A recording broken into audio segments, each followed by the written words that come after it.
It says we've been live for 5 minutes. That's weird. That's a bummer.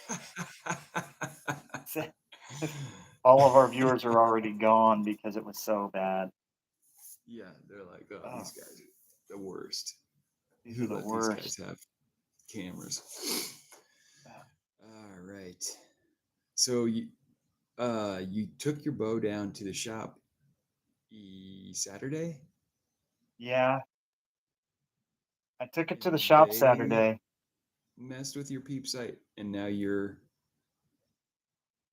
also No, they didn't. They tuned. They supposedly got it so that the peep would sit square to the back. But then nice. I moved my peep up because my anchor position was making me have to kind of scrunch, so I moved it up, and it Okay. threw everything off. Yeah. So now I'm having to serve it in myself, Did and I didn't really. how'd you move it up? Did you buy a bow press? No, the way that they served it in, it could move. I don't like it. I don't like that at all. And You didn't one of want the it things real people are doing now, tight. And I can show you this. You probably don't know about this. Is they're putting they literally make a little, so this is where your peep is served in. They make a little tuner that you can put in your string and you can slide it up and down to kind of reorient your a peep. little bit. Yeah. They sell them, but you can just put a piece of D-loop material in there and it does the same So, thing. So I have a piece in there right now. um, so a question on that particular thing.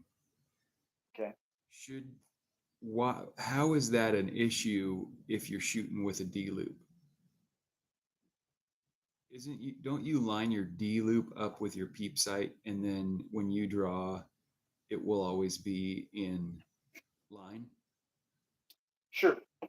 But when I moved it up and it moved it around to 100% backwards instead of just slightly off, it made it so that the only way I could get the what you're talking about to happen with my hook is, so my release has a little hook, is to reach all the way around this side of the bow. So I had to hook onto it here and pull it around this way.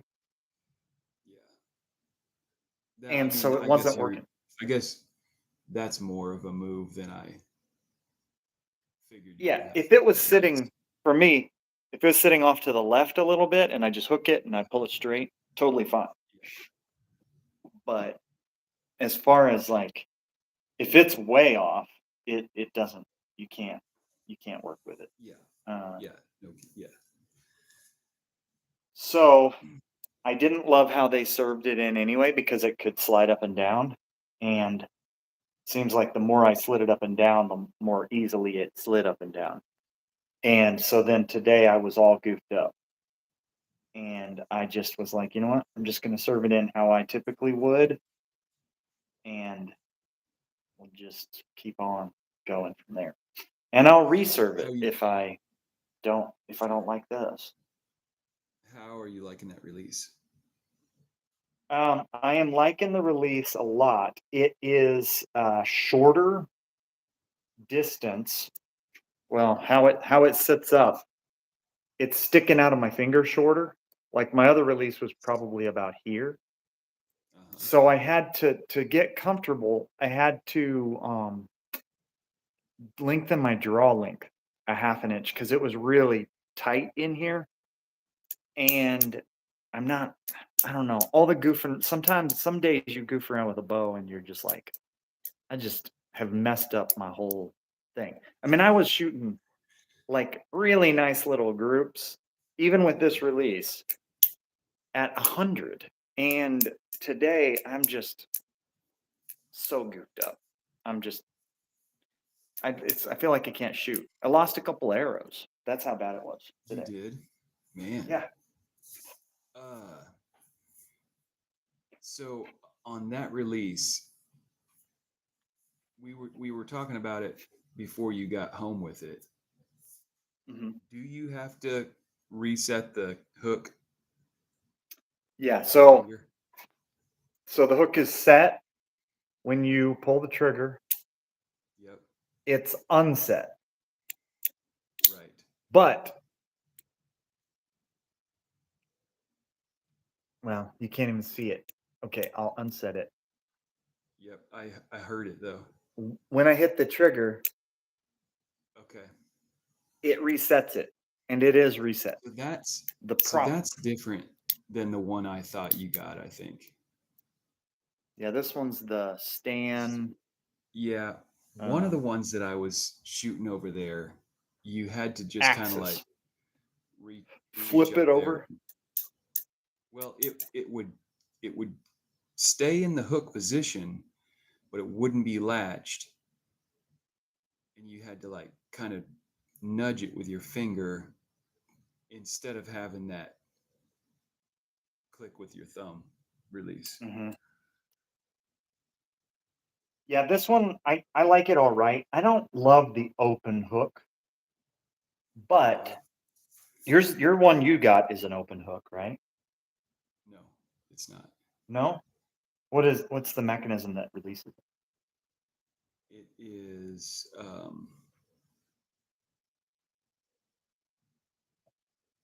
It has. It's not like. Let me just go grab it. It's not like your True Ball. I'll just bring my phone with me. Uh, Man, I can walk out into my garage tonight and turn the light on even. So that's cool. Oh, did you get your power back together?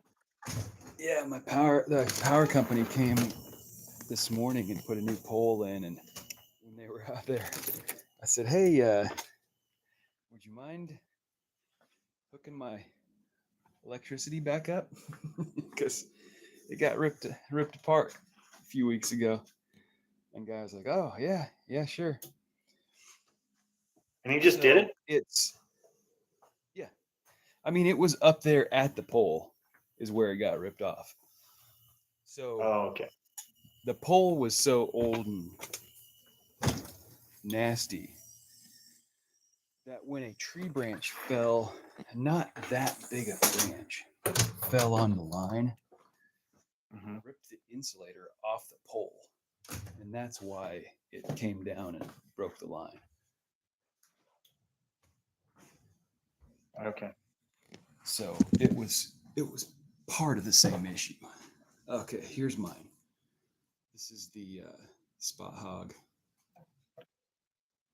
whippersnapper. Yeah, yours is a So single hook.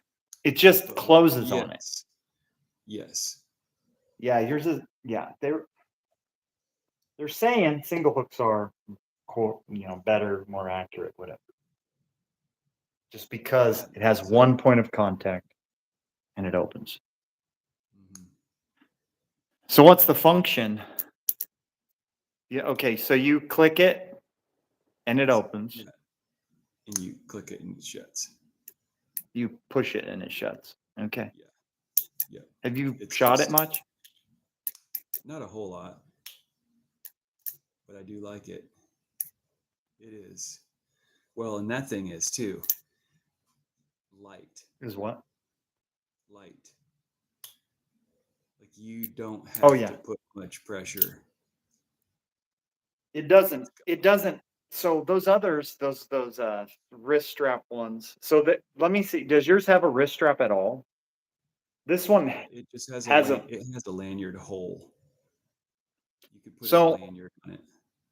seems like I'm kind of liking the wrist strap combination.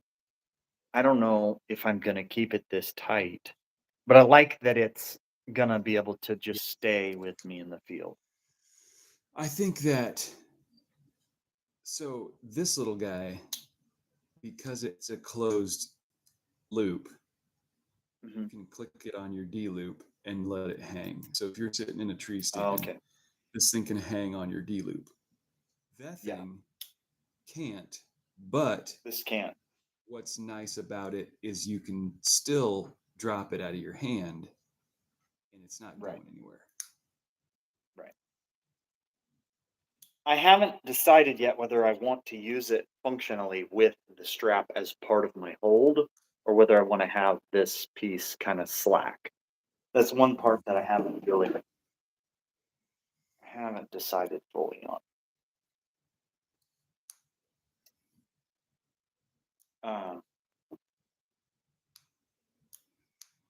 7 Heart Luke. Are you an archer? You Who's shoot the bows? frog? Is that a sound that's happening? Is that what he's talking about? Who is this crazy frog? I don't know. Not I sure.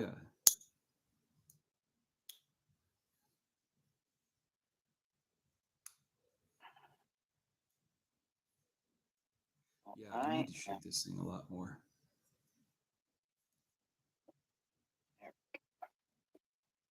When I get this thing served in, I cannot move them once I get them set in at all. Yeah, I mean, zero. well, that's how it should be. It should be, but it's nice to have it kind of not set fully in when you're trying to sight your bow in, I guess. Otherwise, yeah, When 100%. you're just getting everything set Or up. when you're getting everything set up and settled in, it seems all right. But I'm definitely doing. I wonder if I can turn my camera around because this is actually kind of. I don't know if you've seen how I serve things in. It's a little overkill, I will admit, but I am not done there. But I serve it in with this loop that's like kind of wraps a knot around over and over, and then I go around the loop a couple times, and then I come down this side and come serve it in on this side. Um, and they just had it on it and then up and down on each side about that far, and I could move the whole thing because there was no point at which it was completely tied off here Hmm. or here. I just added this Oh, because I was working on it. Um, interesting. yeah, I think the next thing, I do think the next thing is a bow press, but they are pricey. So Yeah, I don't know when I will have an excuse build to one. get a bow press. You Yeah, still got it. You still got all that. All that box iron and all thread that you were building your truck boxes out of would make a pretty yeah, good bow that's press, true. I think. I saw a guy make one with just a square jack, like uh, what do you call it? Like a trailer jack, and was using the a 2-inch trailer jack as the functional mechanism for. I don't know. Does that make sense? I don't know if that even makes sense. So, yeah, I guess I could see that, how that But could yeah, work. any piece of all thread would probably be fine.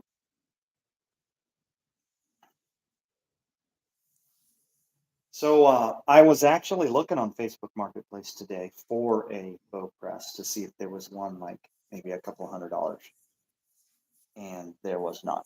I think we're getting too No. close to deer season for any like smoking deals on bow presses or anything like that. What's your story with Facebook Marketplace these days? You doing a Well, pretty pretty good business on there? I had so we this weekend we got in a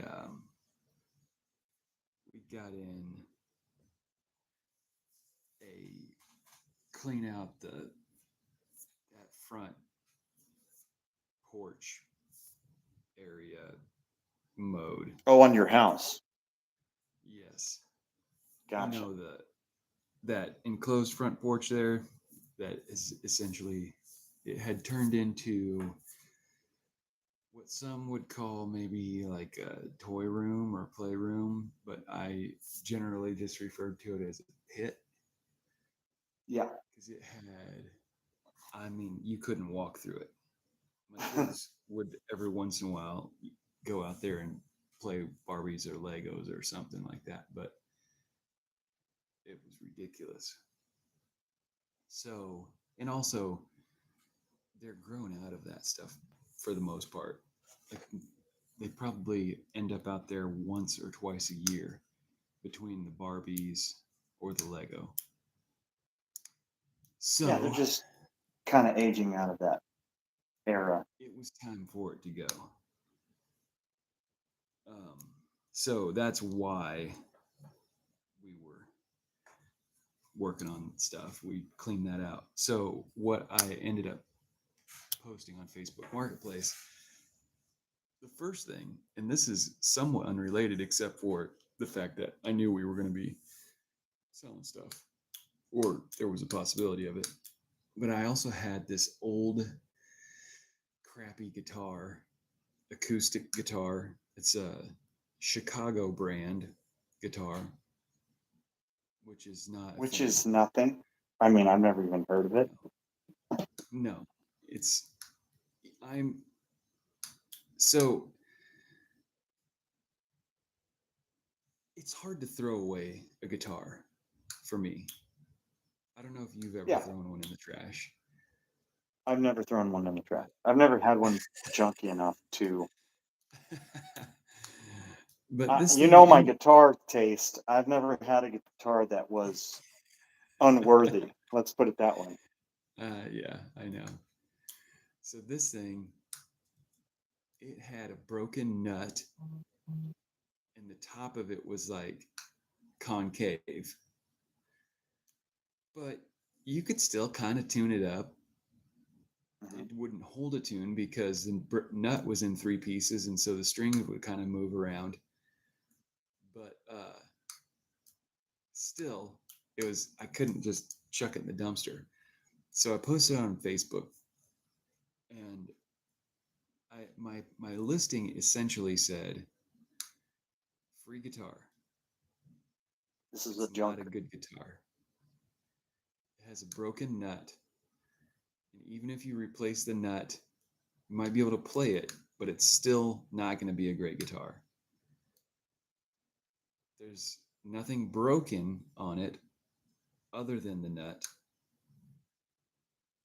So I think it would be great for a prop, or if someone wanted to tear it apart and see the inside of a guitar and like kind of learn about the anatomy of a guitar, it worked well.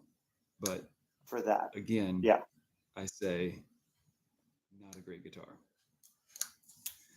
So I post that and I get hundreds of messages of people wanting this guitar.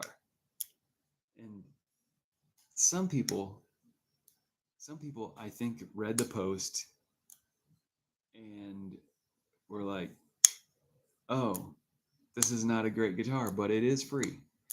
I wonder Yeah. how bad it is. I'm going to see." I think there were some of those people.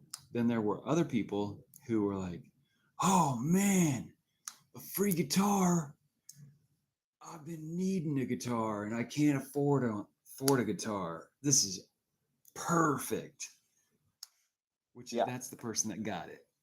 He was so Random question. yeah. Is there like a free side of Facebook Marketplace that you were on? I just listed it general Facebook Marketplace, but said free. Okay. Uh, Because on Craigslist, I and then think there's there's like a free part that's like, oh yeah, like a free tab or whatever. I yeah, don't know if you can search by free on Facebook Marketplace. Maybe you can. I don't know. Uh, anyway, then there were people who were like, "Can you hold it? I can't buy. I can't get it until the Can't first or the afford it fourth right now. next month." Yeah. I can't afford free guitar right at the moment, but when my paycheck comes in, Can you drive it to Versailles, Missouri? Like, no. Like, no. what will you ship it? I'll pay for shipping. Will you ship it? I'll give you $20 cash if you'll meet me somewhere. Like, no.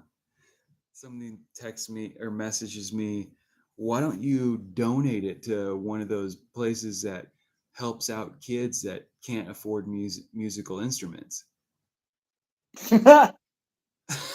Because it's a Why don't piece of you come junk. get it and do that yourself, bro? Yeah, That's for funny. sure. But it all worked out. I got rid of it, and the guy that got it was super stoked. And he said he was probably just going to play it as is. I Would said, it play as is with a broken head nut? well, kinda. I mean, would it tune? I think sort of. Like you could kind of tune it up, but then that I mean the nut was broken in like three pieces. So it's So no, it's just not going to not stay really. in tune. No. It's Yeah, going to just keep cracking and breaking. I'm pretty right. sure you can get a nut on Amazon for probably like $3. But it wasn't worth to you $3 to do it. Oh heck no, no. Because then I'm still gonna have a crappy old guitar with a caved-in top that I don't need. I mean, it was it's a junker, but I mean that Yeah, guy's excited about it, so good for him. yeah. I made two people's days on Facebook Marketplace. That guy, he was real happy, and then sold my kid's dollhouse. Some girl came and got that thing, and she showed up, and she was happy. She paid me, and her husband was started grabbing it to load it up in their truck. And I said, "Hey, any chance you're interested in a whole bunch of free bonus Barbies and Barbie accessories?" And she was like, Oh yeah. "Really?" I said, "Yeah. We just loaded it up in the back of my wife's car, and she's about to leave and take it to the thrift store. But if you want it, you can have it." She was like, "Are you serious?" What?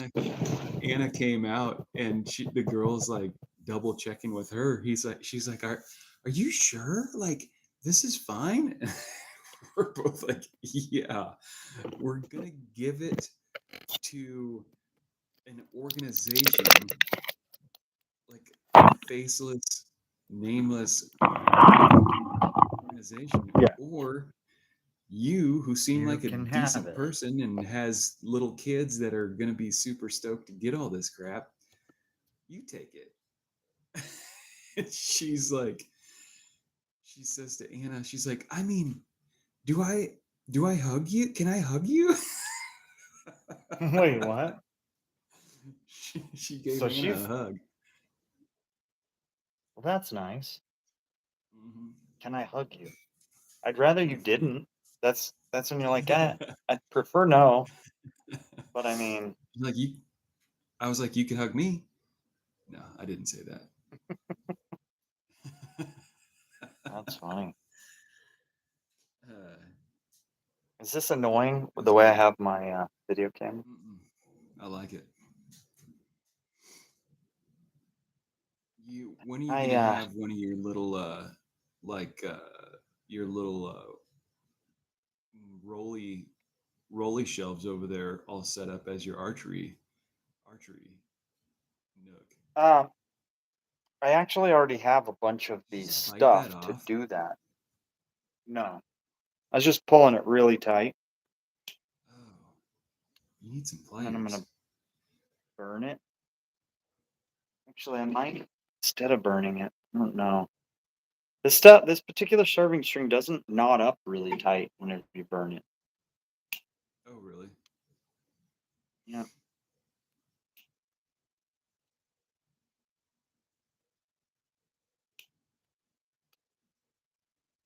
I don't think it's gonna be all right. Just you know what I mean? Like it doesn't like mushroom and like turn into like a little Mm-hmm. ball of something. So then I'm like, well, how do you tie off the end if it won't, if it won't knot? Oh, man. Here's how you do it, but you're way too far into the process. You put a loop through it and pull it back through. Yes, and you drag it back through. Yeah. That's probably what I should have done, honestly. I've done that a fair number of times, and sometimes I've gotten my deals too tight, and I couldn't Yeah. get three Couldn't things get it to. back.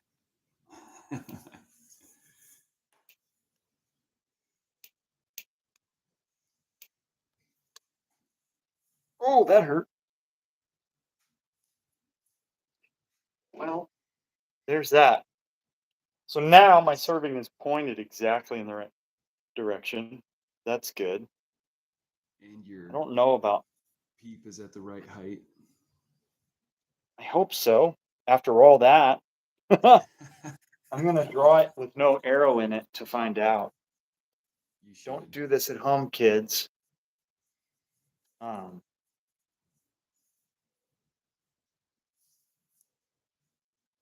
yeah, I think that today I goofed around with too many things in my shot process. It was kind of annoying ultimately because of it. Ooh, I forget. Sometimes I forget that it doesn't clasp all the way around the string. My old release, I would use it like that. I would kind of tug around on things. Mm-hmm. This isn't it's what I should be doing. Just keep your thumb off of that. Feel better? I think it's good.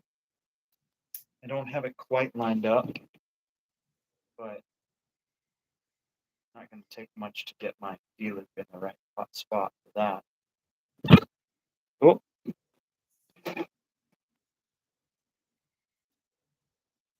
okay. Let's see. What should I do with that? I don't know. Everything you add to your string slows down your shot. Uh,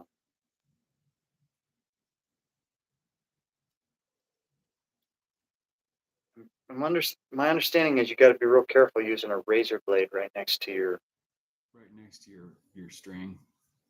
string. I would probably recommend that. I don't even know if it needs that thing. Since it's in there, I kind of hate to pull it since it's lined up so much.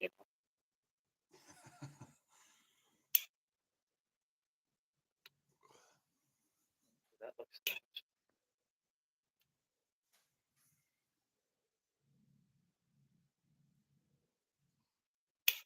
Oh, that hurt.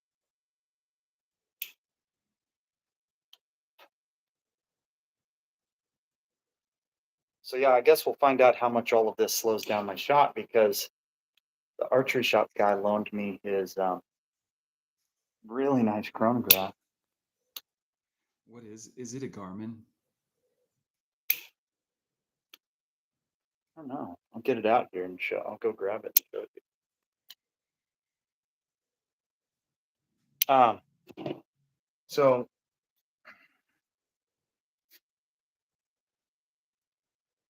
there's the final. Here's the final look. I don't know. Can the video see that? Mm-hmm. Served in. And it curves around, goes to the other side. I don't know. Oh, I'm gonna take this piece off, but I think I'm gonna leave that deal in there so that I can move it up and down. Um, I will say this, so not to this is not at all to disparage the bow shop because they're super helpful and super friendly.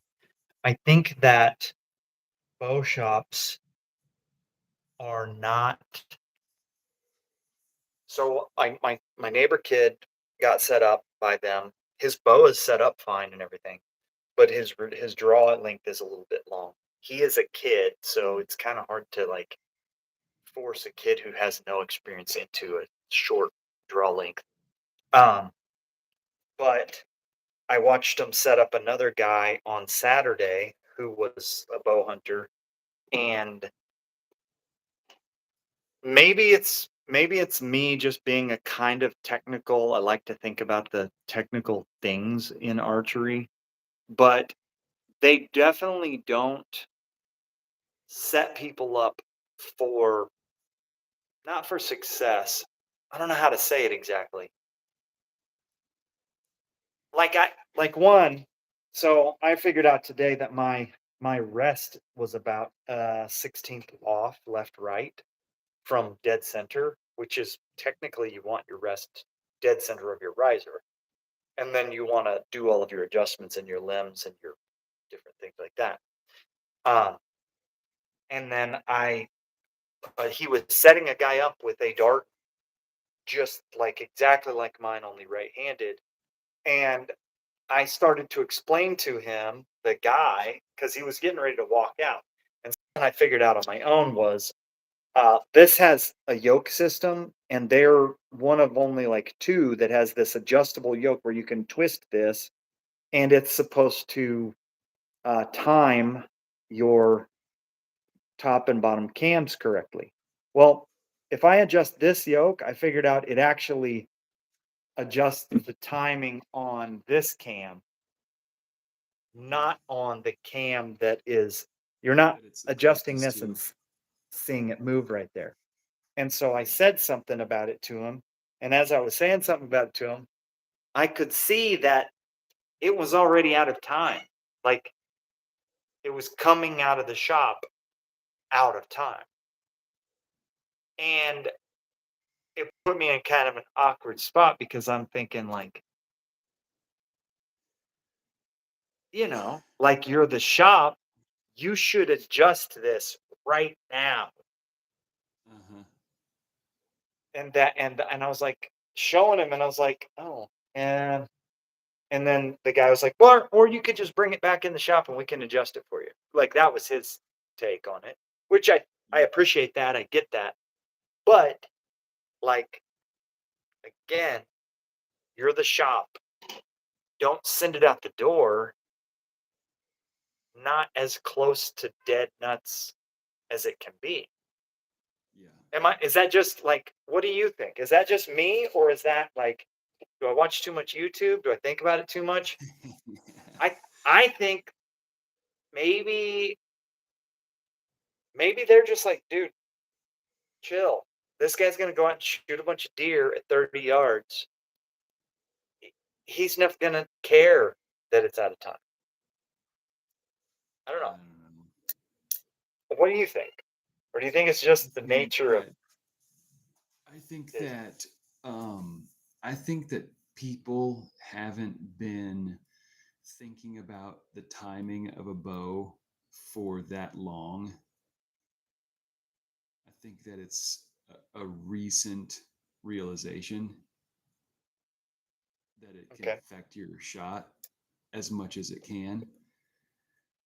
So I bet that they just don't think about it. Even the guy at the shop. Yeah, because it just hasn't been on his radar long enough. And maybe he shoots a Possibly. single cam. No, the guy who set the bow up shoots a brand new Arc Yeah, he's 33 or whatever, uh-huh. you know? Like he shoots a nice bow. Don't do this at home, kids. Still a little bit off. Man, I do not like Like letting this bow down. in line or height? Yeah, it's a right left. Hmm. The peep is just kind of like it starts off like perfectly aligned, and then it Uh-huh. kind of The string walks torques it off just to a the hair. side, which is just a matter of, like you said, it's just a D-loop adjustment, I think. Oh, or I could take that little piece of string off that I added. Um, yeah, I don't know. Like I feel like if you want people to get the very best possible experience, then you should set them up for success right off the bat. And it seems like sending a bow out that's not ready to go isn't a great point. But obviously, I'm not in business selling archery equipment, and I don't think I ever would be. Uh, literally, taking that off the string changed it. Twist. You That's gave fine. it a little more. Just changed it. It's weird how quickly, how little it takes to adjust how to throw off the string. All right, but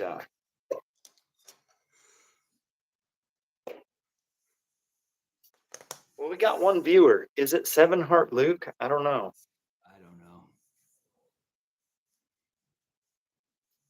It's not me because I'm on my phone tonight. Yeah, same. Maybe it's Jimmy. What's Jimmy up to tonight? He apparently is at a Chicago concert over at the new amphitheater. Oh yeah, I feel like I remember him talking about going to that. Where is the new amphitheater at? North Kansas City, Riverside. Riverside. Riverside. Yep. Our viewer left. Yeah. Yeah. Oh well.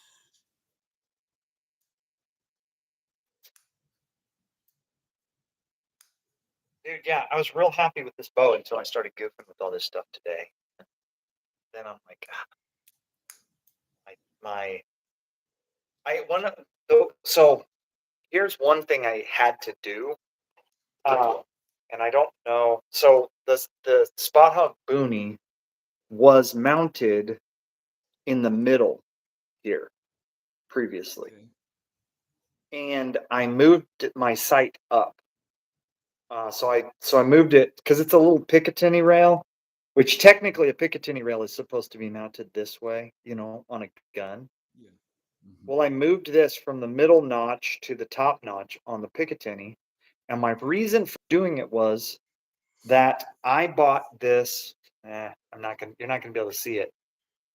I bought this Spot Hog with 3 pins, Hmm. um, and I wanted to be able to use my top pin for my target shooting and my middle pin for hunting. So I bought a bigger middle pin for like later in the evening kind of hunting. Um, so I wanted both pins to be able to be my 20-yard pin if I adjusted my sight differently. Okay. And And you when couldn't my get it. sight was down here, it was totally tapped out, and that was 20 yards on the top Hmm. pin. So now any of the 3 pins could be 20 yards, how I have it set up. Um, but I think that also threw off something.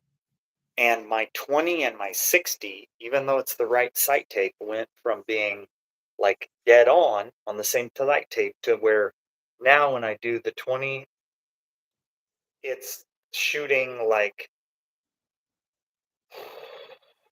6 inches low at 60.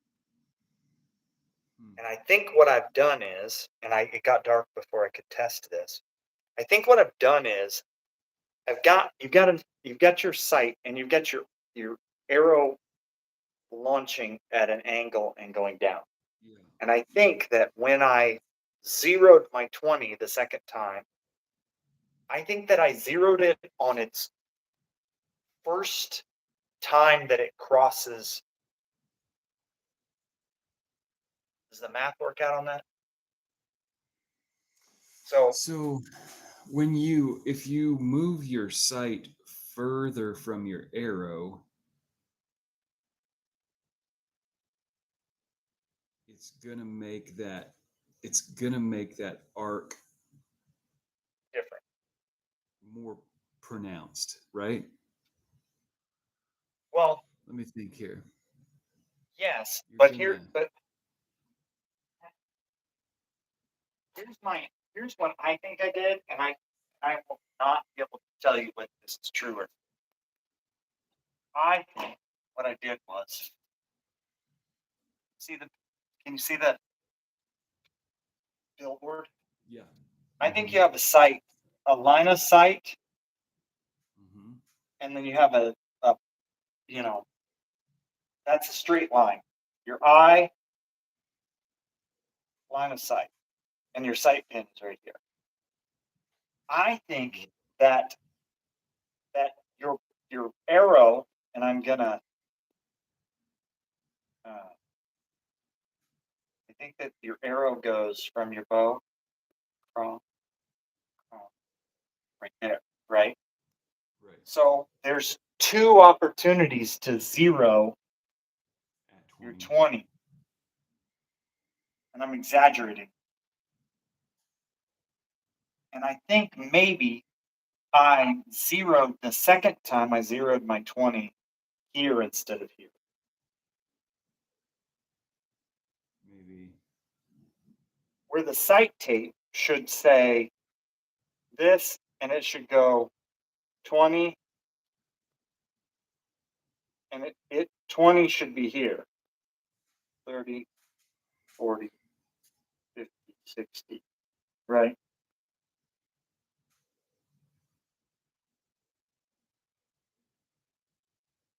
And this should be 0. Does that, I don't know, does that make sense? Mm-hmm. So then if that's the case, no, that can't be right, because wouldn't 60 be higher and not lower if I did that? Um, Wouldn't my impact at 60 be even higher? I gotta draw it myself. So your 60 is showing low. Like this much low, like 5, 6, 7 inches. Now, whereas earlier today it was like 20, 30, 40, 50, 60, 70, 100, all of them pretty much Ditto. right up. Yeah. Within a margin of error. My error.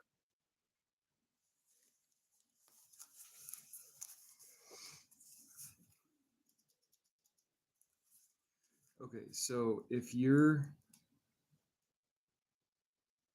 arrow is here and your sight is here, let me think this through.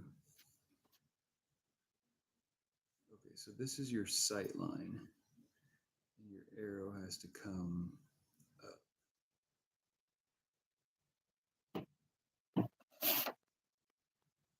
So if you move your sight line up,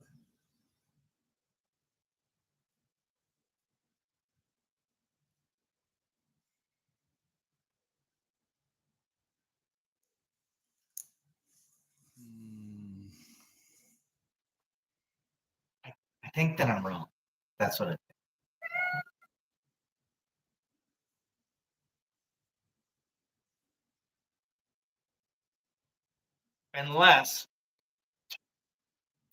Unless I had my 20 at the first cross before. And then my tape is just completely off.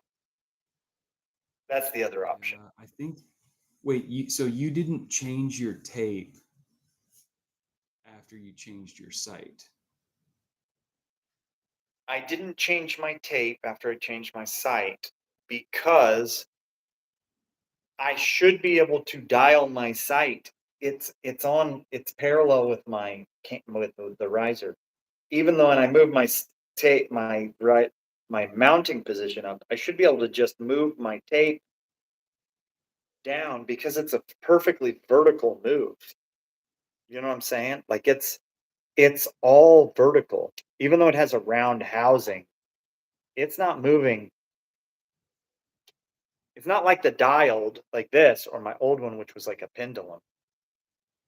So Yeah, I but should be able to change the mounting position and it just be a matter of changing where I start the tape. Should be. so here's what But I think is happening. I think that at 20 yards, so so your sight line is here, and your arrow is gotta go. I don't know. Your sight line my is arrow has here. my arrow has to get up to it. Yes. Okay. So your sight line is here, and your arrow, and that's 0.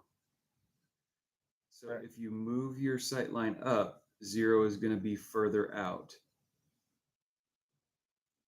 But here's the thing. So when you did, so if 20, but also at 20 yards, you're not going to see very much of that. But as soon as you go out further, Yeah, but here's the crazy thing. so 100, 20, 100, I'm still hitting. but not 60. But not 60. I'm hitting a little lower at 100, but not 17, 20 inches. That's what I'm confused about. I'm very confused. Not gonna lie. Hmm. I'm very, very confused. Because it Yeah, seems I'm not like certain. so now that I actually have my peep to where I cannot move it. And I have to decide whether I'm sticking with this draw length or if I'm going to shorten it a little bit. I think I'm going to back it off by a quarter. Dude, last night I switched the draw length a half an inch longer and I didn't switch the draw stop. Boy, that was crazy. So wait, what So does that do? there's no valley.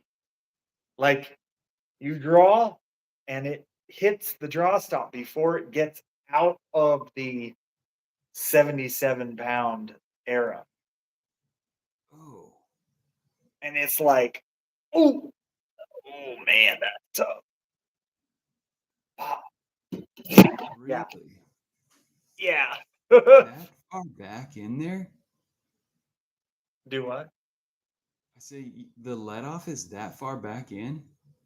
On mine, it is. Yeah. It's a half an inch off between the draw stop and the draw length is like what it's let off, but it's like you relax just a touch and you can feel it And go there it back is. into the full weight. Wow. It's there's about a half inch of let down before you're at your 75% let off on this bow. And I was like, man, that bow shoots totally different. And then I was like, oh wait, I gotta switch those draw stops. And then there's 2 draw stops, and I have the bigger one, and the bigger one means that you're even closer to that wall. Like it's the dump is pretty quick on this bow. Or I don't know how you would categorize it. But once I switched the draw stop, it felt a lot better. Um, but not to like again, this is like way in the weeds of archery, but because of having the By chrono, your which I will by go your get, arrows. um, do what now? He said way in the weeds. I said out by your arrows. I'll buy the arrows that I lost. Um, because of having the chronograph and being able to put into the chronograph your arrow weight and then shoot a volley of arrows, I was able to surmise the um, foot pounds of energy of my bow compared to the the other Daniel's bow, which he brought over and shot, and I kind of like was giving him some tips on being able to shoot. Um, which side note, whenever you start shooting, even with a modern bow, you can shoot a group like this big at 20 yards pretty easily if you don't have much like shoulder strength. Apparently, it's pretty hard to hold a bow up if you've never done it before. Um, but his bow is shooting somewhere south of 40 pounds on probably like a 26 or 27-inch draw length, 20 probably 25 or 26-inch draw length. And with my arrows, or no, with his arrows at like 315 grains, they're 500 spine arrows. He's producing a whopping 27 foot-pounds of energy. Um, the kind of like sweet spot minimum for deer is 40, probably 40 pounds of kinetic energy. Um, my bow is shooting. So he's shooting under 200 feet per second, also with his bow being cranked down that low. Uh, this bow at 77 and a 413 grain arrow is going 310, 309, something like that. And it's at like 87 pounds of kinetic energy at the bow. And at 100, it's like still in the 70s, something like that, 76, 75. And there's all this discussion online about kinetic energy, but and there's people going to like weight like 450, 475, 500, 550 grain arrows. You have to be well into the 500 grain arrow before, in my opinion, there's a significant kinetic energy increase from Hmm. where we're at. Like, there's just no, like, there's, I, I don't think there's any logical reason when you're shooting 70 pounds, 75 pounds on a modern bow to give up the speed for a couple pounds of kinetic energy. In fact, Yeah. there's there's no meaningful gain in kinetic energy. So if I shoot this bow at 77 pounds at a 415 grain arrow and I'm at like 87 foot-pounds of kinetic energy, if I increase it to 500 grains, do you know that there's practically no increase in kinetic energy? Hmm. Because you're Like losing it's like speed and that factors in. you're losing speed. Like you're losing speed as you're so what so here's the like mind like the thing that I need to go back to college for physics. What I cannot quite fathom in my mind is this. Like you go from 415 grain arrow with this shooting 310. Let's just make it equal to 550. You gain almost no kinetic energy. You go from like 87 to 88. And you're significantly slower. Like you're going down below 270, 260 feet per second. The only thing that you gain is momentum.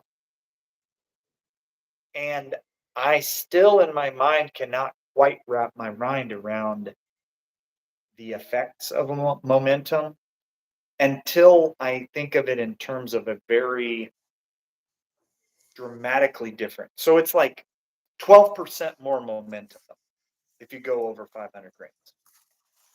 But Uh, it's the same foot-pounds of kinetic energy. Not the same, but like practically the same. And it's more momentum. And so it's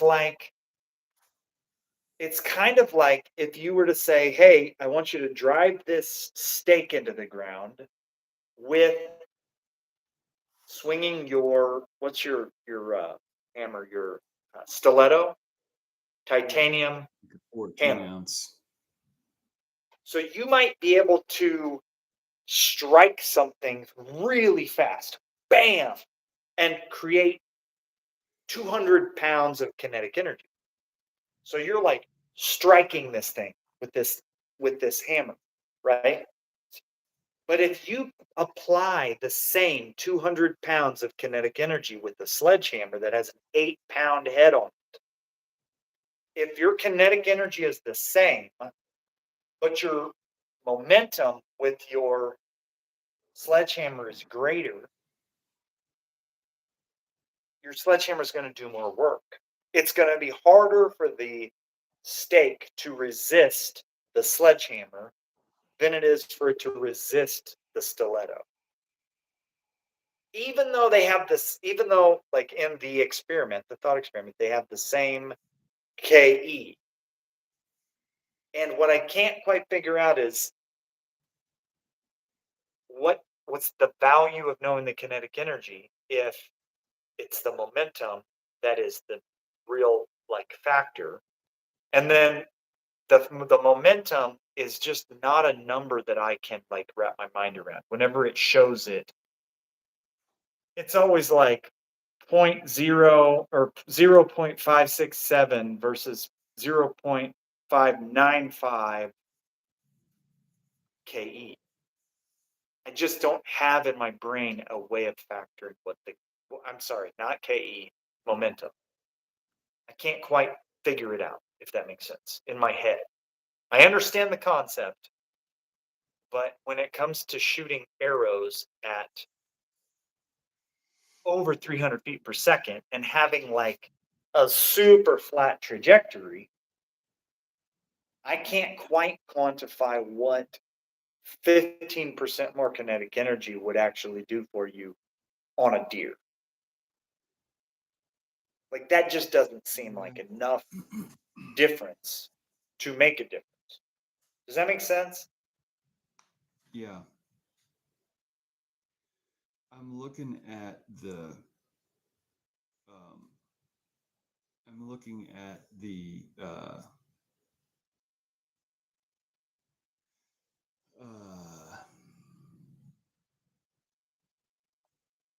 formulas I'm still listening. for kinetic energy and momentum, and they're measured completely different. They're essentially talking about the same thing, but they're measured differently and generally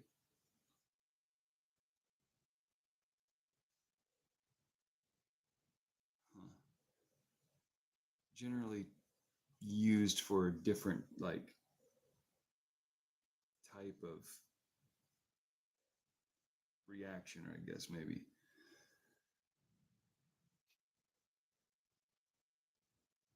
The KE seems like the one that's easier to wrap your mind. Because you think, man, an arrow has a super sharp broadhead, and you're sticking the tip of that arrow on an animal, a deer or an elk or something, and you're applying 87 pounds of pressure on a razor blade, right? Mm-hmm. And then you think like, well, I would want that thing to be also traveling really fast, because if I was to,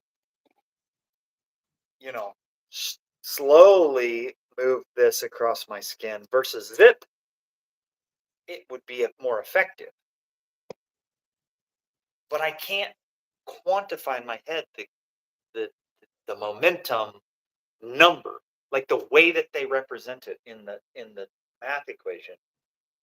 It's like when somebody says that something is 13 centimeters long, I draw a blank on what that might be approximately like. Well, Because I it's use yeah, it's inches. even more than that because slug momentum is quantified in slug feet per second.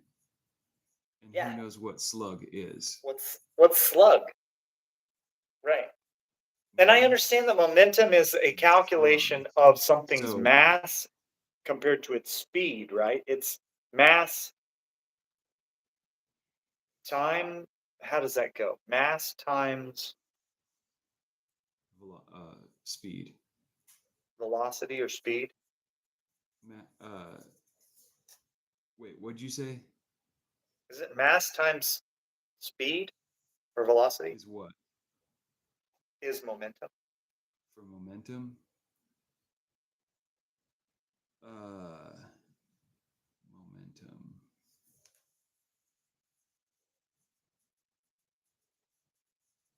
Yeah, mass times velocity. Okay.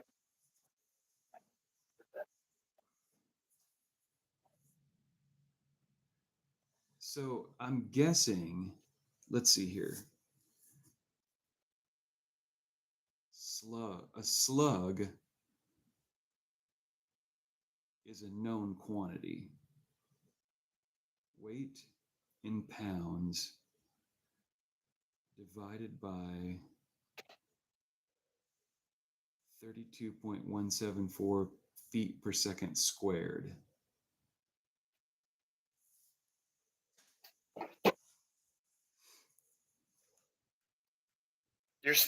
You're looking at it and you can't quite mentally quantify what it is, right? No, I'm not that good at math. So this says Rangecraft Athlon. Okay. I don't know. Is that correct directionally? It's backwards. Ah, shoot. That's Here we okay. go. Is it forwards now? Mm-hmm. Okay. So,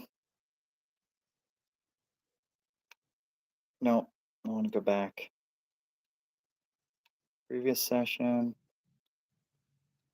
So, like, just picking a random one. I don't know what this is going to be. Yeah, 4-shot average last night, 304, 308.4. Shot record, no, summary. So this is kind of cool. So you can have your average, minimum, maximum. So only 1 foot per second difference. Standard deviation 0.4. I don't know what that is. Kinetic energy 87.1. Now, it only knows that because I told it what the weight of the arrow was. Yeah. But And it can do this calculation in its little computer. right, it just does it. 5-shot. So this is probably 266. This is probably when I set it out at like 60 yards. Okay, summary. So I set it out at 60 yards and it still has 68.7 kinetic energy. Um, I don't know. Pretty cool little device though. Yeah, for sure. From Athlon. Rangecraft.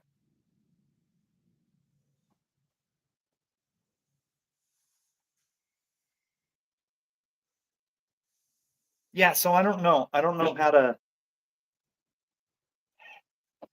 One thing I would say is like I think that the discussion about the energy or the heavy arrow versus light arrow really matters more when you're shooting like 60, 65 pounds because you can get more um,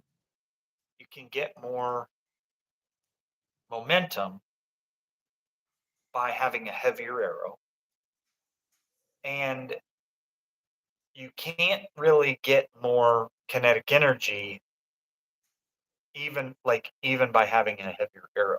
And so I think that like when you're at the lower poundages, like if you were stuck at 200 at a 40-pound bow, you would need to go with a heavier arrow because you need the momentum to push the arrow through deer. Whereas Yeah, when but you're again, shooting, you're losing so much speed yeah, because speed factors in to momentum as it, well. it does. But like I think if you like the only way I can think of it and make it make any sense in my head is like imagine that you took your bow, your Hoyt RX7 or whatever it is, and you went and it could survive shooting a 200 grain arrow, right? Mhm. There's math on that, but you'd be shooting it at 500. You'd probably be shooting it over like close to 400 feet per second, but you would not have very much kinetic energy, and you would not have much momentum. Like you wouldn't have the weight to push the object through a thing. Mhm. Maybe. I don't know. I like that's the thing. I don't know. I don't quite. I know that when we shot the crossbow over the chronograph, it was only shooting 338 feet per second. It was not actually shooting that much faster than my bow, 30 feet per second faster. However, it was shooting a almost 500 grain, no, it was almost 550 grain bolt. And the kinetic energy behind it was like 114 pounds or something. So it was dramatically more KE and dramatically more momentum. Um, anyway, I don't know. I don't quite. It probably doesn't matter as much when you're shooting 70 or above pounds, Right. but it is a discussion, and it's also an interesting factoid that at at my bow's draw being 28 and 3/4, it was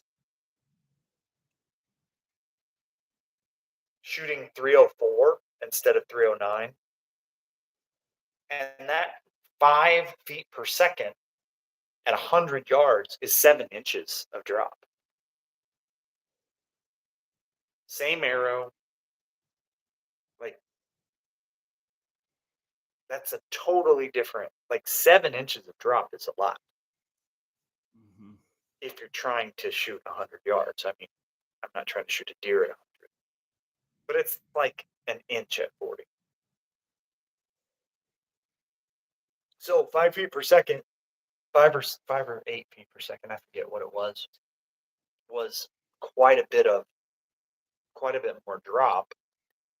And if you think like you extrapolate that out and you go to over 500 grains of arrow so that you can get 15% more momentum, it's like 2.5 feet more drop at 100 yards. Hmm.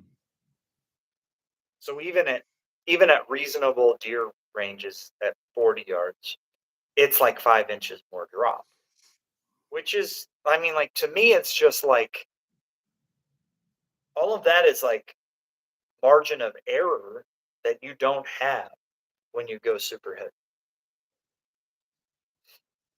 But you're gonna still shoot a what's your arrow tip? Probably a 200 grain or close. Is that right? Am I thinking of that right? On The the Zephyrs. broadhead. Well, they're 125s, but then you have to have Oh, that insert, so that you gain the aluminum insert. So yeah, it'd probably be, what are those inserts? 25 grains. So what insert do you have to have? You have to have a regular old You have insert, to have a you a can glued insert, do a, you got to glue it into the ferrule of the broadhead. So right? you either have a dedicated arrow that you can't unscrew, and so you have a glue in ferrule that then also glues into your So broadhead. you're not saying that this is a fair this is the glue in Insert. insert and it doesn't screw in. So you have something more like this that yours glues onto. Correct. So I think these are 22. Hmm. So yours might be more like 45, 50, Hmm. like that. Let me check this. So this one is 23.4 is an Easton, just a typical deal. Let me look it up. But the other thing is you're shooting a fixed 5 pin sight. And so you're kind of more or less limited to 50. If you do 10 yard, 20, 30, 40, Increments. 50, 60, you're kind of limited to 60 like genuine yards of range. You could spend more money to get a lighter arrow, but if you're shooting those VFTKOs, I think I've been losing them because I've been goofing around missing the target at 100. But I'm just like, man, I don't know if I want to spend the extra $50 to get marginally more straight arrows that I'm gonna lose. Right.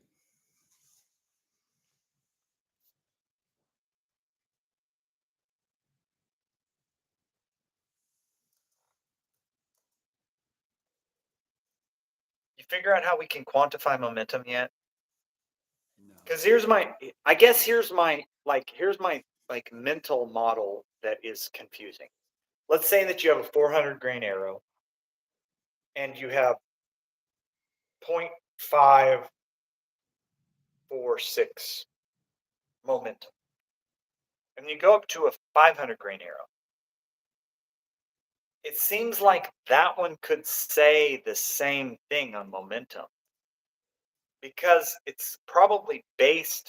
the math is based out of the weight of the arrow and the speed. And so the momentum number could look kind of the same until you compare it to a specific other option.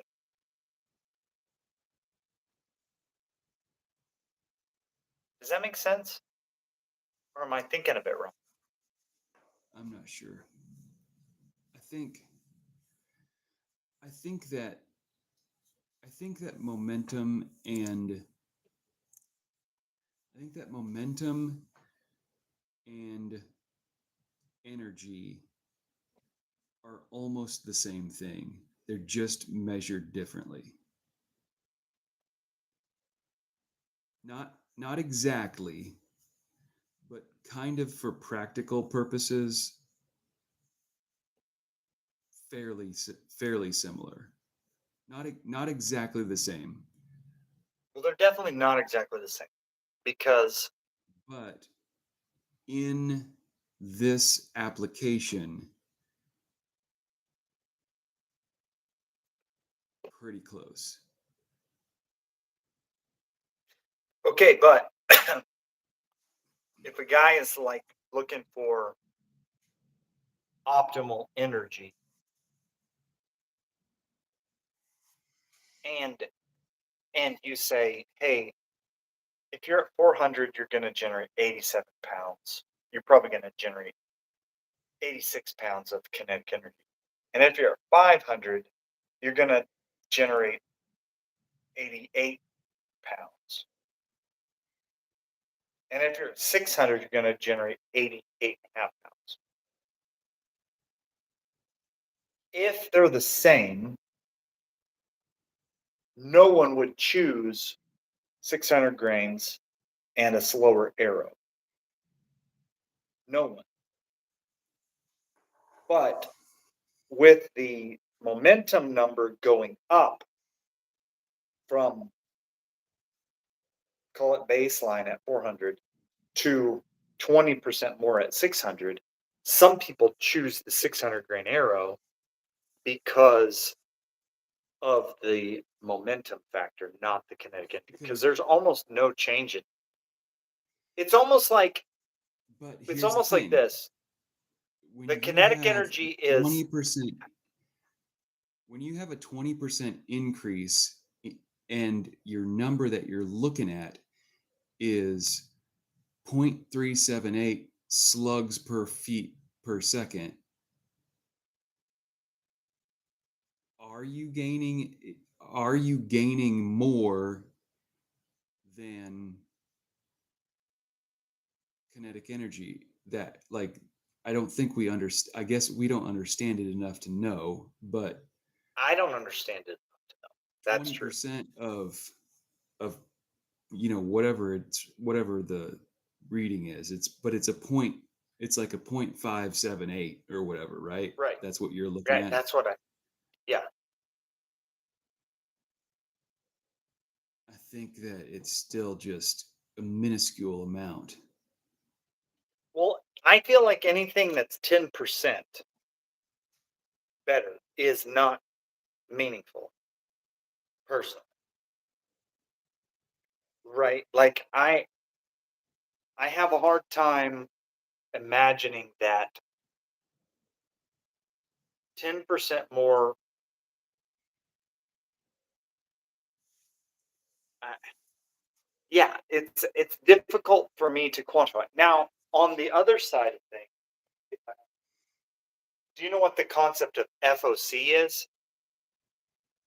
Front of How much center. weight you have front of center. So you take an arrow, like we're going to imagine that this is a 28-inch arrow, and you put the weight, like the most weight, on the front of the arrow. We're traveling that way. Now, this I kind of do fully like buy into. You want to have as much FOC, front of center, as possible while not making your arrow fly weird. Because it's like the football that you throw that has the little wing thing on the back. And you throw it, and every time it's a perfect spiral because it has great front of center. So it wants to fly. Like you can throw it any way you want, and it wants to center that weight up at the front. But the other thing that it does is when it impacts an object, out of the 87 pounds of pressure that it's going to apply, most of it's already up here. So when it impacts, that object wants to go through.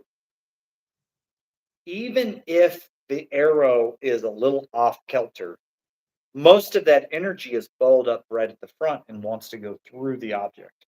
Whereas if you were to say, well, I'm going to have an object where it's evenly balanced, there's no like center and back is the same. What's going to happen is whenever it hits, if there's a little bit of resistance one way or the other, that thing is going to go hit and it's just going to resist. The resistance is going to cause it to fold over. Whereas, like, if all of the energy is balled up at the front, when it hits, the back is not what's pushing it through. It's the front that's already there and wants to drive through. So, like, Have conceptually, you I understand that FOC. Do what? have you looked into whether there is an increase in momentum in that, like, in your FOC change? There's no increase in momentum on FOC change, front of center change. But what there is Well, one, arrows have to be stiffer the more weight you put up front because they're being pushed initially from the back. Hmm. So, like if you get really heavy on the front, the back has to, the middle has to be stiff because when you start shooting that arrow, if this is your knock and this is your front and center, and you start pushing it, it's going to want like the momentum of the head is going to want to resist the shot. Right. So you have to get a stiff spined arrow so that you can launch that arrow, without it bending, basically. But then when it hits the target, if all of the weight is at the front, the weight just wants to drive through. It doesn't require the fletchings, the knock, the shaft to be as stiff on impact. It will still want to push through the target. I don't know. Did I describe that well? I don't know if I did. Hmm. Yeah. But at the end of the day, I'm still like every time I think about the momentum factor, I'm like, okay. So here's one of the things about the momentum that I do understand. The reason why when you increase the the reason why I'm thinking of this on the fly, it only continues to produce about the same kinetic energy is because the bows are pretty efficient. That bow is putting 95% of the energy available into the arrow, which is why they're pretty quiet. And it's why they're shooting a 70-pound bow is shooting an arrow at almost 300 or a little over 300 feet per second. So the bow is putting most of the energy into the arrow. That's why it doesn't jump out of your hand. That's why it's not super loud, etc. When we were kids, that same 70-pound bow was only throwing an arrow at like 250 feet per second. And that was if you had like an overdraw and you had a short arrow and it was super stiff and all the factors, everything aligned, you might get to 275 feet per second. So it's putting all of the energy into the arrow. And that's why it doesn't matter if you're putting a 400 grain or a 500 grain arrow, the kinetic energy that's available is all getting stored in that arrow. Like 95% of the available energy is being stored in the arrow.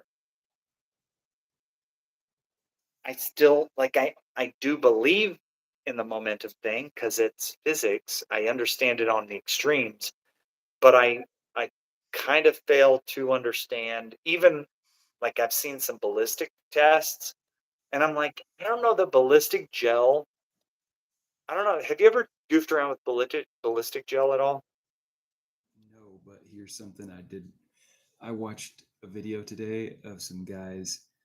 You ever watch the Yee guy uh, Mhm. do the shooting stuff? Wait, He was Yi shooting Yi those does little. shooting stuff? Yeah. Granger Smith does shooting stuff? Well, it's. I mean, they're related to his stuff, but it's not him in the video. Oh, yeah, no, I haven't seen this. Uh, I think it's called Yee Equipment or something like that. I can't remember. They were shooting those little Nito things. You know what I'm talking about? Nito? Yeah. It's the little like squishy block of gel. Okay. Okay, so here, this thing right here. So Oh, okay. this Oh, thing, yeah. it's squishy, it's stretchy, but It's also like a it's like stress ball. hard. Yeah, yeah, Yeah, but kids just play with them. So it's also yeah. like hard. Okay, this one is not. He had some that were a little bit bigger than this. This little thing's like 2 inches by 2 inches. He had some that were probably 3 inch cubes. A according to his video, this little thing right here will stop a 22 cold just at about 10 feet. What? That It thing went, right there. it penetrated the one that he had about a bullet length. Did Then it he shot it with a 9 mil. did it roll it But it though? stopped Or it. was it like It stopped no, it. but It was just no, but was like imagine my fist is the thing you're holding. Was it sitting against something and when the bullet hit it, it was prevented from moving? Or did it nope, take nope. It was sitting on a table, just sitting on a okay. table, Yeah, and it just stopped it. yeah. And then he shot it with a 9 mil, and the 9 mil like rolled the thing, but Wait, you're up saying to that with here, the 22, it didn't even roll it off the table.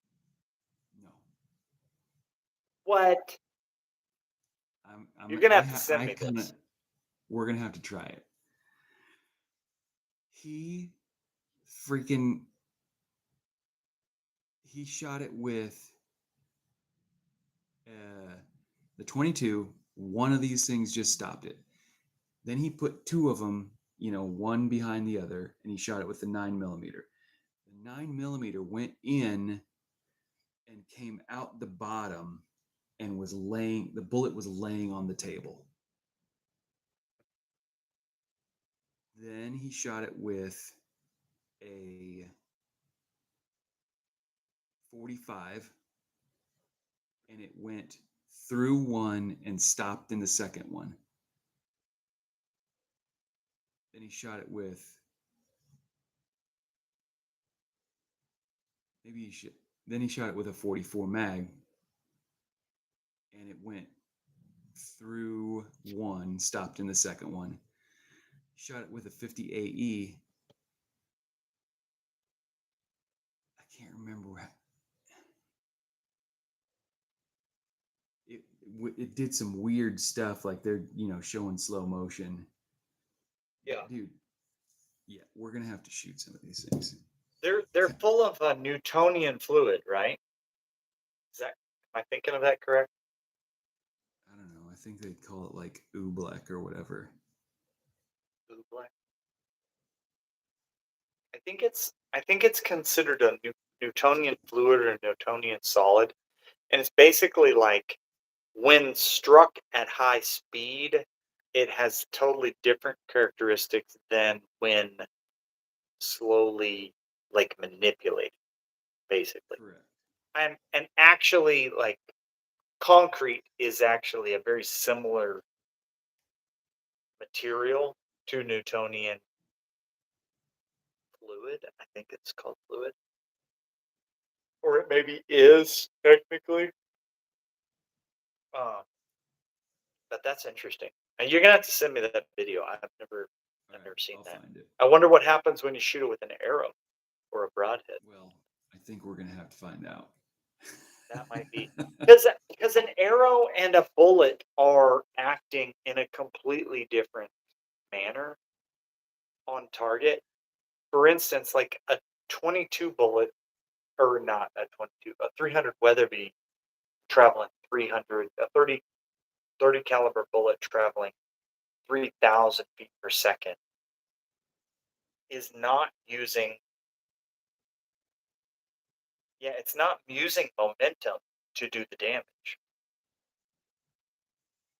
It's using kinetic energy because it has very little momentum, I believe, if I'm understanding correctly. And which is why, again, like you go to an arrow, like I don't know if you've ever seen those deals where they're like they shoot a sandbag with 30-06 and it doesn't go through it, and then they shoot the same sandbag with a broadhead, and the whole arrow goes through the sandbag. Mhm. It's just a completely different use of force, and Yeah. I believe it's the momentum that pushes the arrow through. So anyway, I don't know. I'm getting hung up on momentum. because I'm trying to decide what arrow to use, and I think that I just have like at 70 plus pounds on the bow, I think you just have enough energy. It doesn't really matter on whitetail what you use. You're gonna have plenty of energy, Hmm. Yeah.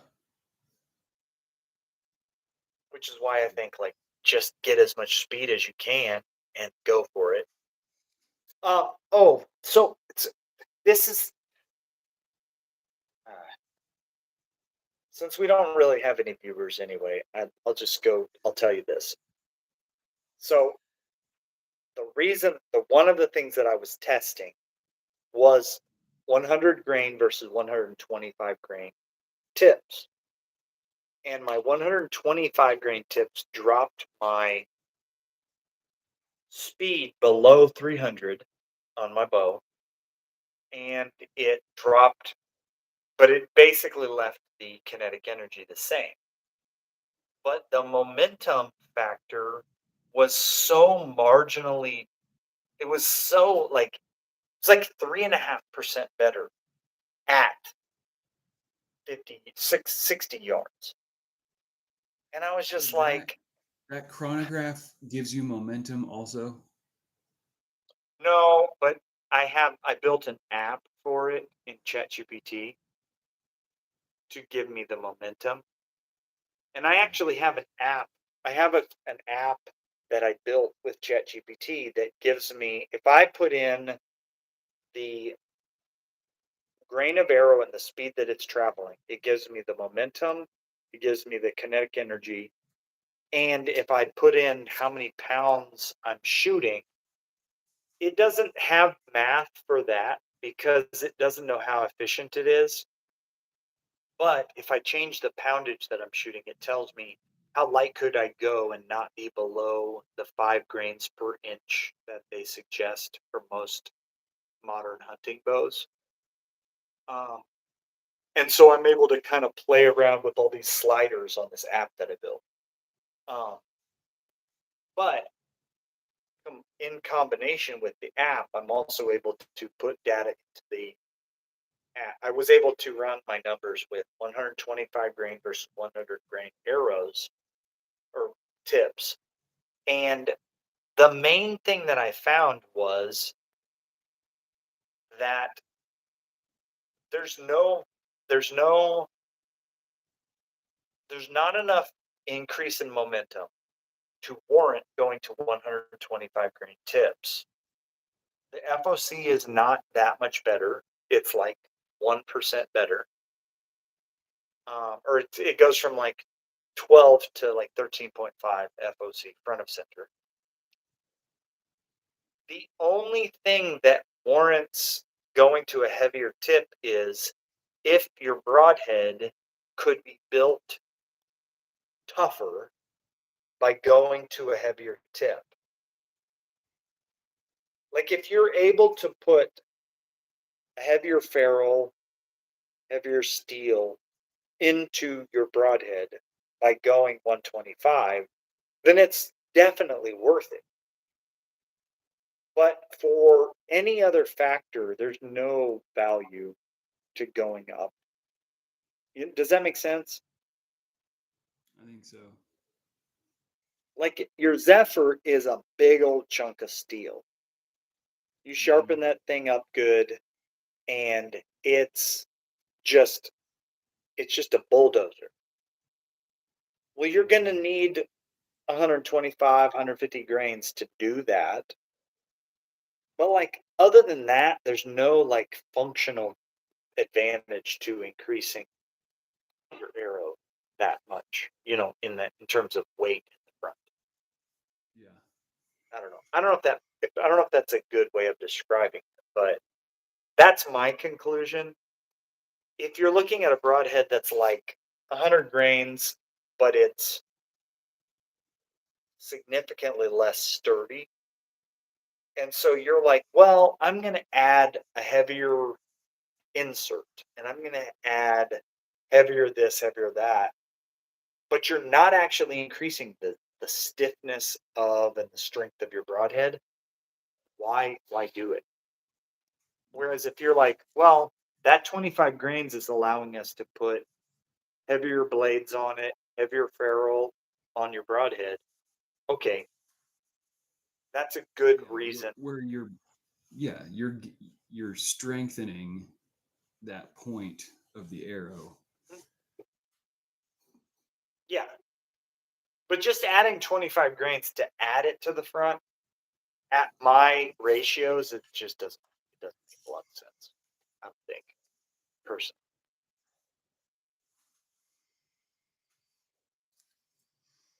Yep. All right.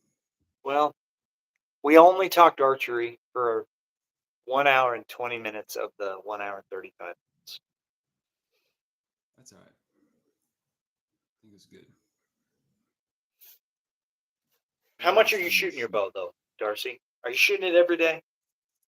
No, I am not. Why? I should, but I am not. You should. Are you going to be ready for deer season in like 25 days? No, because it won't even be cold. No, that's true. You can just go out in shorts and a t-shirt, get yourself a camouflage t-shirt, wear that hat you're wearing. Slather up with bug spray. Some good bug spray. If you can find some scent-free bug spray, that'd be nice.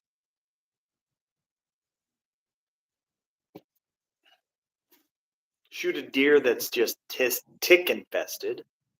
Yeah, those are my favorite ones. Those are great. Love them.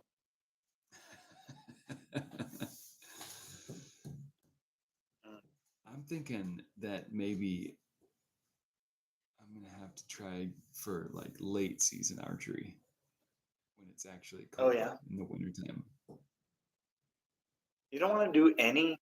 I think we should do an early season.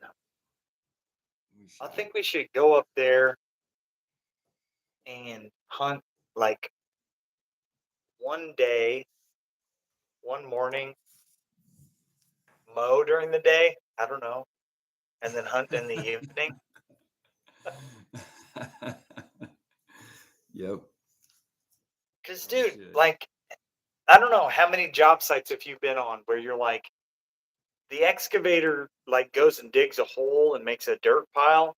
You go out there the next day and you're getting ready to frame something and freaking deer tracks all over it. Oh yeah. Like human activity, I don't know. In some cases, attracts the deer. It doesn't chase them off. Yeah, I think they're curious. Yep.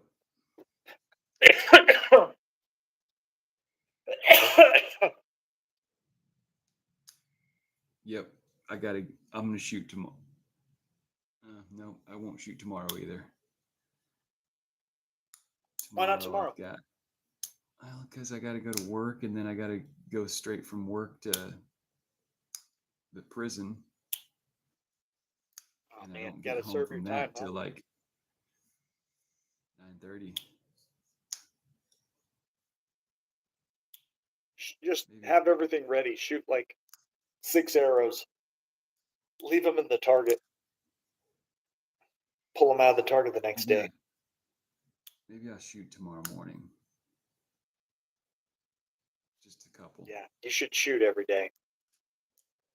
I say that, and then last week I didn't shoot like 3 days because I just wasn't in a position to do it.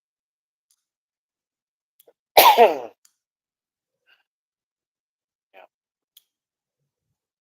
All right. Well, I don't know what time it is, but I should probably go to bed. Yeah, it's dude. It's late-ish. Yeah. It's getting late. All right. Yep, Nobody's I gotta on. take a shower. Nah, nobody cares. That's all right. That's okay. I do not understand this algorithm thing with like why it sends you a bunch of views one time and not another time. Not even a little bit. Me too. Oh well. But it is what it is. Yep. All right. All right. Next time. Good night. See you. See ya. Peace.